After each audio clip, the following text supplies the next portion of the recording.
আমার ছেলের যেমনি মারতে নিঃশ্বাস বন্ধ করে ওরা যেন 10 মিনিট ঝুলাই রাখে। আমি তো দেখতেছি আপনার ছেলে মারাই গেছে। ওকে দাদি আমাকে না আম্মু না ঘুমাইলে খালি মারে। উনি তো ডাইনি।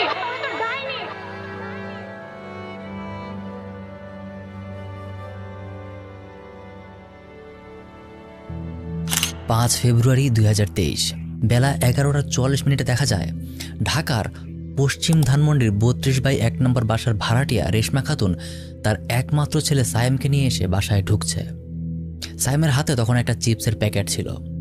বেশ মনের আনন্দেই সায়েম চিপসটা খেতে খেতে নিজের মায়ের সাথে এসে বাসায় ঢুকে। এর ঠিক 2 ঘন্টা পর 2টার দিকে রেশমাকে আবার বের হতে দেখা যায়।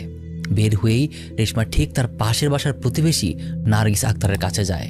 নার্গিসকে গিয়েই তিনি বলতে শুরু করেন তার ছেলে ঘুমিয়েছিল, কিন্তু এখন আর কোনো নড়াচড়া করছে না, সে কোনো কথাও বলছে না। নার্গিস তাকে বোঝায় হয়তো ছেলে গভীর ঘুমে আছে, ভালো মতো ডাক দাও উঠে যাবে। কিন্তু রেশমা আরও কাঁদতে কাঁদতে বলে যে সে সব কিছুই করেছে, কিন্তু তার ছেলে সায়েম কিছুতেই নড়াচড়াও করছে না। রেশমার এই কান্না দেখে প্রতিবেশী নার্গিস আক্তার নিজেই রেশমার বাসায় এসে দেখে বিছানায় সায়েমের বডি পড়ে আছে। সে হাত দিয়ে ধরে দেখে তার বডি একদম ঠান্ডা, কোনো শ্বাস প্রশ্বাস কিছুই চলছে না। এসব দেখে সে রেশমাকে বলে যে তোমার ছেলে মারা গেছে। এইটা শুনে রেশমা তাকে জড়িয়ে ধরে পুপিয়ে পুপিয়ে আরও জোরে জোরে কাঁদতে শুরু করে। তার এই কান্নার শব্দে আশেপাশের আরও প্রতিবেশীরা বাসায় চলে আসে। রেশমা বারবার বলতে থাকে এখন আমি ওর বাবাকে কি বলবো, আমি ওর বাবাকে কি জানাবো। তখন প্রতিবেশীদের থেকেই একজন কল করে সাইমের বাবা মাহবুবুল ইসলামকে। মাহবুবুল ইসলাম পেশায় একজন বাস ড্রাইভার, মাঝে মাঝে সে প্রাইভেট কারও চালায়। প্রতিবেশীরা মাহবুবকে ফোন করে বলে যে আপনার ছেলের একটু সমস্যা হয়েছে, দ্রুত বাসায় আসুন। মাহবুব তখনও জানতো না যে তার ছেলের আসলে কি সমস্যা হয়েছে। নিজের একমাত্র ছেলেকে সে অনেক ভালোবাসত, তাই ছেলের সমস্যার কথা শুনেই সাথে সাথে নিজের কাজ ফেলে সে বাসায় চলে আসে। কিন্তু বাসায় এসে সে নিজের ছেলের মৃতদেহ দেখেই স্ত্রী রেশমার মতোই কান্নায় ভেঙে পড়ে। কিন্তু ছেলের মৃতদেহ জড়িয়ে কাদার সময় সে খেয়াল করে তার ছেলের পাটা পাকা, নাকে জমাট রক্ত আর মুখে আর গলায় বেশ আঘাতের চিহ্ন। মাহবুবের মাথায় তখন চলে আসে এক ভয়ঙ্কর চিন্তা, তার ছেলেকে কি কেউ আঘাত করে? তার এই সন্দেহের তীরটা প্রথমেই যায় তার নিজের স্ত্রীর দিকে। মাহবুব বারবার তাকে জিজ্ঞেস করতে থাকে কিভাবে হয়েছে, কিন্তু রেশমা তাকে বলে হয়তো হার্ট অ্যাটাকে মারা গেছে। তখনই মাহবুব খেয়াল করে রেশমার নিজের হাতেও বেশ কিছু নখের আঁচড়। এবার আর মাহবুব বুঝতে বাকি থাকে না যে কি হয়েছে। মাহবুব সাথে সাথেই পুলিশকে কল করে। পুলিশ আসতেই মাহবুব পুলিশকে বলতে শুরু করে যে রেশমাই তার ছেলে সায়েম করেছে। কিন্তু কেউ কিভাবে বিশ্বাস করবে যে মা তার সন্তানকে করতে পারে? কারণ মাকেই আমরা আমাদের সব থেকে বেশি আপন মনে করি। পুলিশও এই কথা মানতে চায় না, কিন্তু অভিযোগটাও বাইরের কেউ করছে না, অভিযোগটা করছে সন্তানেরই আপন বাবা। পুলিশ বাসার বাইরে লাগানো সিসিটিভি ফুটেজ চেক করে। দেখা যায় 11:40 অর্থাৎ রেশমা সায়েমকে নিয়ে বাসায় ঢোকার পর 2টার মাঝে রেশমা 8-10 বার বাসা থেকে বের হয়েছে, আর আশপাশটা কয়েকবার চেক করে আবারও বাসায় ঢুকে গেছে। এই 11টা থেকে 2টার মাঝে অন্য একটা মানুষকেও বাসায় বের হতে বা ঢুকতে দেখা যায়নি। পুলিশের কাছে তখন স্পষ্ট হয়ে যায় সায়েমকে করা হয়ে থাকলে এটা রেশমা ছাড়া আর কারো পক্ষে সম্ভব না। আর সায়েমের গায়ের আঘাতের দাগ, রেশমার গায়েও নখের আঁচড় অনেকটা সেই দিকেই ইঙ্গিত দিচ্ছিল। পুলিশ মাহবুবকে সাথে নিয়েই এবার রেশমাকে জেরা করতে শুরু করে। রেশমাও বুঝে যায় যে সে ধরা পড়ে গেছে, আর এখানেই বেরিয়ে আসে আসল সত্যটা। রেশমা বলে সে সব কিছুই বলবে, তবে মাহবুবকে যেন ঘরের বাইরে পাঠিয়ে দেওয়া হয়, তার সামনে সে কোনো কথা বলতে পারবে না। পুলিশের অনুরোধে মাহবুব বাসার বাইরে চলে যায়। রেশমা তখন পুলিশকে বলে বাসায় আসার পর তার ছেলে গোসল করে ঘুমিয়ে পড়ে, আর এই ঘুমের মাঝেই সে তার ছেলেকে বালিশ চাপা দিয়ে 5 মিনিট পর্যন্ত ধরে রাখে। 5 মিনিট পর তার মায়া হচ্ছিল, তাই সে তার ছেলেকে ছেড়ে দেয়। কিন্তু ততক্ষণে তার ছেলে অলরেডি শেষ নিঃশ্বাস ত্যাগ করে ফেলেছে। এখন প্রশ্ন আসে, একজন মা কেন তার ছেলেকে এইভাবে নৃশংসভাবে বালিশ চাপা দিয়ে করবে? ক্রিমিনোলজি অর্থাৎ অপরাধ বিজ্ঞান অনুযায়ী প্রতিটা ক্রাইমের পিছনেই একটা মোটিভ থাকে। মোটিভ ছাড়া সাধারণত কোনো ক্রাইম হয় না, কোনো ক্রিমিনাল হয় না, যদি না সেই ক্রিমিনালটা সাইকোপ্যাথ হয়। সাধারণত সাইকোপ্যাথদের তেমন একটা মোটিভ থাকে না। একজন মায়ের তার সন্তানকে করার পেছনে কি মোটিভ থাকতে পারে? তবে কি Reshma psychopath? Welcome to the show beyond the headlines with Maru. This is the complete story of Sayem murder case.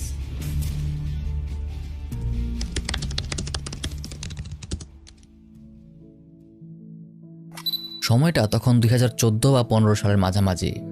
Bus driver মাহবুব তখন নিজের পরিবারের সম্মতিতেই সালমা নামের একটা মেয়েকে বিয়ে করে। মাহবুব আর সালমার সংসারে জন্ম হয় একটা ছেলের।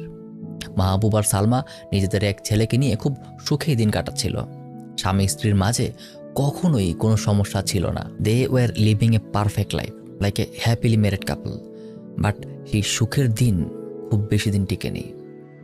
হঠাৎই সালমা জন্ডিস রোগে আক্রান্ত হয়ে যায়। কোনো কিছু বুঝে ওঠার আগেই সালমা জন্ডিসের কারণেই দুনিয়ার মায়া ত্যাগ করে।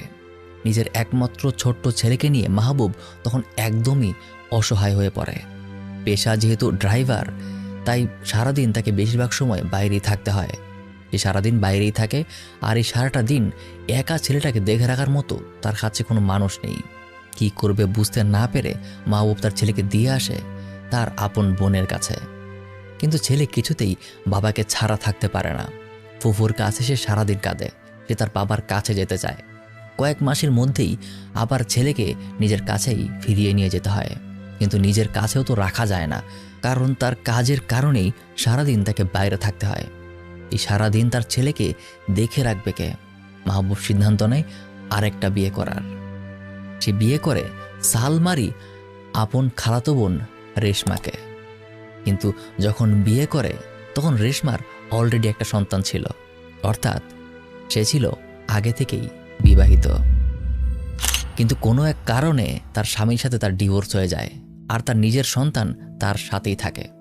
রেশমাকে বিয়ে করার সময় রেশমা আর মাহবুব একমত হয় যে দুজন দুজনের সন্তানকে স্বাভাবিকভাবেই মেনে নেবে এবং নিজের সন্তানের মতোই দেখবে। এই শর্তেই তারা দুজন বিয়ে করে। শুরু হয় রেশমা আর মাহবুবের নতুন সংসার। এই সংসারও তার আগের সংসারের মতোই বেশ সুন্দরভাবে চলছিল। স্বামী স্ত্রীর মাঝে কখনোই কোনো ঝামেলা হয় না। কিন্তু মাহবুব তার আগের স্ত্রীকে ভুলতে পারে না। সালমার কথা তার সবসময় মনে পড়ে। সালমার শেষ ইচ্ছে ছিল তার ছেলেকে সে কোরআনের হাফেজ বানাবে। তাই তার স্ত্রীর ইচ্ছে রাখার জন্য ছেলেকে সে মাদ্রাসায় ভর্তি করে। প্রতিদিন নিয়ম করে সে আর ছেলেকে সে মাদ্রাসায় দিয়ে আসে। ছেলে যখন যা চায় তাই সে কিনে দেয়। ছেলেকে এক কথায় সে অসম্ভব রকম ভালোবাসে। কাজ শেষে বাড়িতে ফিরেও সে পুরোটা সময় ছেলের সাথেই কাটায়। এমনকি রাতে ঘুমানোর সময়ও মাহবুব ছেলেকে তার বুকে জড়িয়ে নিয়ে ঘুমায়। এদিকে রেশমা আর মাহবুবের সময় পায় না। রেশমা তার নিজের সন্তানকে তখনও নতুন সংসারে আনেনি। সংসার শুরু হয়েছে সবেমাত্র 3 মাস। হয়তো ভেবেছিল যে একটু অ্যাডজাস্ট করলে পরে এক সময় তার কাছে পার্মানেন্টলি নিয়ে আসবে। কিন্তু এর মাঝে একবার রেশমা তার সন্তানকে ঢাকায় এনেও ছিল কয়েকটা দিনের জন্য। তখন মাহবুবকে তাকে একটা জামা কিনে দিতে বলেছিল, কিন্তু মাহবুব হাতে টাকা নেই বলে জামা কিনে দেয়নি। অর্থাৎ মাহবুব মুখে মুখে রেশমার আগের সন্তানকে মেনে নিলেও হয়তো মন থেকে সে তখনও তাকে মেনে নিতে পারেনি। এই জামা না কিনে দেওয়াটা রেশমার কাছে খুব খারাপ লাগে। সে আবার তার সন্তানকে তার বাবার বাড়িতে পাঠিয়ে দেয়। কিন্তু কিছুদিন পর দেখা যায় মাহবুবের ছেলে তার কাছে একটা পাঞ্জাবি চায়। সে বলে সে পাঞ্জাবি পরে মাদ্রাসায় যাবে আর তার মায়ের জন্য দোয়া করবে, এতে তার মা আবার তার কাছে ফিরে আসবে। আসলে মাহবুবের মতো তার ছোট্ট ছেলেটাও তার মাকে ভুলতে পারেনি। আর রেশমারও যে তার প্রতি আচার ব্যবহার খুব একটা ভালো ছিল এটাও বলা যায় না, কারণ প্রতিবেশীদের থেকে রিপোর্ট পাওয়া যায় যে রেশমা প্রায়ই মাহবুবের ছেলের সাথে দুর্ব্যবহার করত। মাঝে মাঝে সে শারীরিক আঘাতও করত। ওকে দাদি আমাকে না আম্মু না ঘুমাইলে খালি মারে, আর আব্বু না ফোন দিলে আমার কাছে ফোন দেয় না, আমার সাথে কথা বলে না। আচ্ছা, এই পয়েন্টে এসে আই হোপ আপনারা অলরেডি বুঝে গেছেন যে মাহবুবের ছেলে বলতে আমি যাকে বোঝাচ্ছি সে আসলে সায়েম, আর রেশমা তার আপন মা না, রেশমা ছিল তার সৎ মা। এনিওয়ে, ছেলের প্রতি মাহবুবের এই বেশি ভালোবাসা রেশমার কাছে খুব বিরক্ত লাগে। মাহবুব সারাদিন বাইরে থাকতো আর বাড়ি এসেও সে তার ছেলের সাথে সময় কাটাতো, এমনকি ঘুমানোর সময়ও যখন ছেলেকে বুকে নিয়ে ঘুমাতো রেশমা মাহবুবের কাছাকাছি যাওয়ার সুযোগটাও তেমন পেত না। তার উপর রেশমার নিজের সন্তানের প্রতি মাহবুবের এই ডিসক্রিমিনেটরি বিহেভিয়ারটা রেশমার মনে একটা জেদ তৈরি করে ফেলে, আর এই জেদের বলি হয় 8 বছরের মাসুম বাচ্চা সায়েম। 5 ফেব্রুয়ারি দুপুরবেলা ঘুমের মাঝেই নিজের জেদকে কন্ট্রোল করতে না পেরে বালিশ চাপা দিয়ে শিশু সায়েমকে করে। প্রথম আলোর একটা রিপোর্ট অনুযায়ী 2024 সালের প্রথম 10 মাসে সারা দেশে এরকম আননেচারাল হয়েছে টোটাল 482টা শিশুর। তার মাঝে 217টা শিশুকে করা হয়েছে। And the shocking part is এর মাঝে 32টা ছেলে শিশুও ছিল। হ্যাঁ, ছেলে শিশু তো হয়। এই যে বলতেছি এইগুলো, এই রিপোর্টগুলো এগুলো সব recorded data, and in real life সব ডাটা রেকর্ডেড হয় না।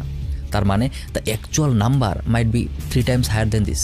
যেমন রিসেন্টলি আমার একজনের সাথে পরিচয় হয়, কথায় কথায় সে আমাকে বলে, ভাই আপনাকে একটা ডার্ক সিক্রেট বলি, আমার লাইফের ডার্ক সিক্রেট। আমি বললাম যে ঠিক আছে বলো। সে জানায় তার বয়স যখন 6 বা 7 বছর ছিল তখন তার আপন চাচাতো ভাই তাকে রেগুলার বেসিসে কী ধরে, একদিন যখন সেটা একদম এক্সট্রিম পর্যায়ে চলে যায়, মানে সে একদম ব্লিডিং করতে শুরু করে, তখন এই রক্ত নিয়ে সে তার মায়ের কাছে যায়। তোর মাকে যখন বলে, ছোট মানুষ খুব বেশি ভালোভাবে বলতে পারে না, বাট তার মা বুঝতে পারে। এটা যখন তার মা জানতে পারে, সে তার চাচাতো ভাইকে না ধরে মেয়েটাকে পরিষ্কার করে নতুন একটা জামা পরিয়ে বলে যে এটা স্বপ্ন, এটার কথা ভুলে যাও। সে এটা কাউকে বলে না। পুরোটা ঘটনা এভাবেই চাপা পড়ে যায়। এরকমভাবেই অনেক ঘটনা থাকে যেগুলো আসলে রিপোর্টেড হয়ও না। তার কারণেই বললাম যে the actual death count might be higher than this. Anyway, আমি অফ টপিকে চলে যাচ্ছিলাম। Coming back to the case, Reshma আদালতে তার এই দোষ সব কিছুই স্বীকার করেছে, অ্যান্ড অ্যাকর্ডিংলি তার শাস্তি হবে হয়তোবা যাবজ্জীবন বা ফাঁসি। এরই সাথে Sayem murder case closes here. আপনার যদি এরকম কেস স্টাডি ভালো লাগে, চ্যানেলে আরও এরকম বেশ কয়েকটা ডকুমেন্টারি কেস স্টাডি ভিডিও আছে, দেখে আসতে পারেন। দেখা হবে আবার নতুন কোনো কেস নিয়ে। টিল দেন, আল্লাহ হাফেজ।